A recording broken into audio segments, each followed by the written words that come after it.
Once upon a time, there was a store. It sold widgets and wudgets and so much more. But there was a great problem it had in the land, that as far as they could see, they had no brand.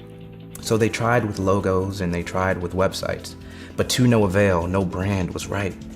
There was one main issue that they never uncovered. It was that what a brand was, they never discovered.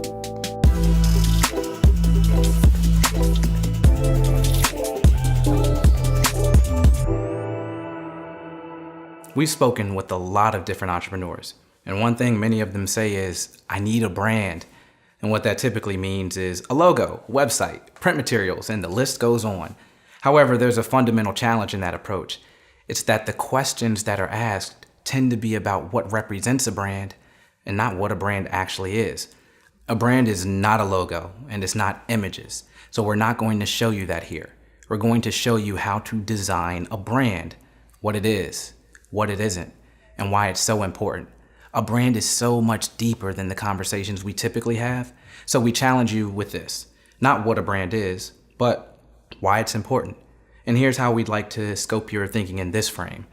Why a brand is important is not because of what it means, but how deep it connects to every aspect of your organization and the subjective benefits it delivers on for your customers. Your brand touches the way your products are built, the interactions between team members, reputations with suppliers, and beyond. And on top of that, your brand does more than provide a functional benefit for your business, regardless of what industry you're in. Brands also deliver intangible benefits that really matter internally and externally to your organization. Now, let's pose the question, what should a brand do?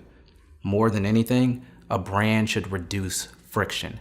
Beyond the emotional, subjective, creative elements that do matter, it should minimize the effort that it takes to have a positive and actionable experience with your company. That means that the time and effort it takes for people to experience your brand should be as frictionless as possible.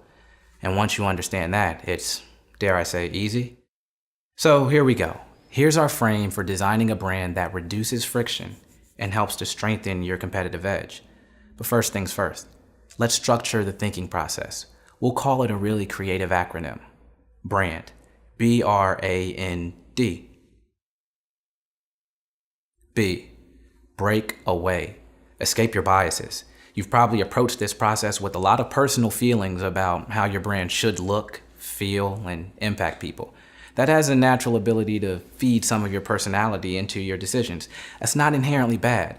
But if you're building a brand that you'd like people to buy into, it's important to break away from those thoughts in isolation and look at the bigger picture. R. Research.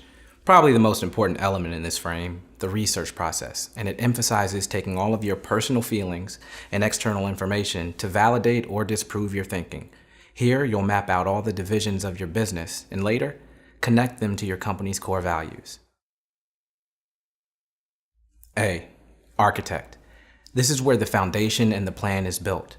The architecting phase is where you start to design the infrastructure to reinforce your brand.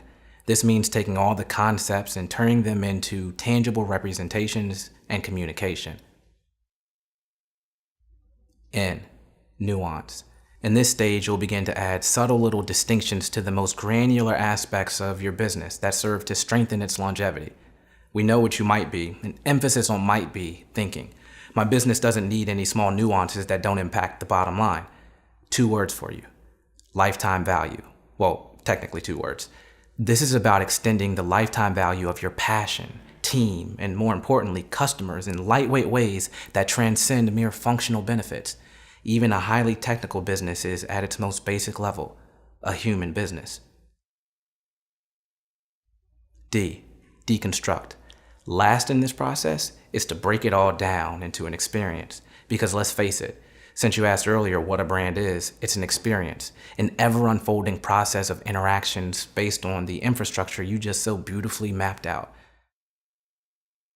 All that sounds nice and fine, but you want a step-by-step process for actually doing this, don't you?